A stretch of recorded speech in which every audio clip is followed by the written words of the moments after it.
Também sou comandante do Parlamento para atender a senhora ministra que durante a investigação no estabelecimento a confiscar somente produto não caducado. Senhor Presidente, me quer começar a confiscar a administração também.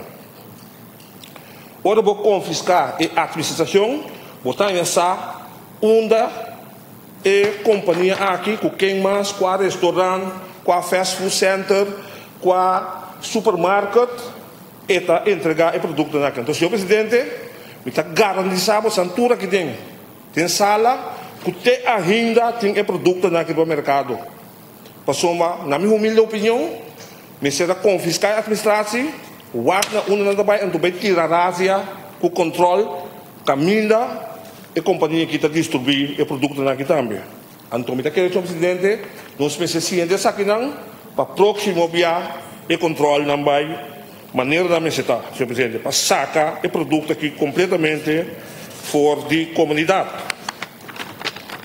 Senhor Presidente, nós compreendemos também de atriz comece, não tem UN nombrar, nós que está de com, então que dia também começar a nombrar pessoas de atriz comece, senhor Presidente, é de suma importância.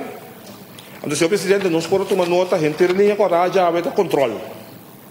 Controle, senhor Presidente, e me de opinião, o mais pronto possível, ministro de Gemen, senhora Dorothy Peter Sianga, me fez começar a recrutar pessoas capazes e entregou e que está disposto para seguir curso de formação para o trabalho que nós vai exercer.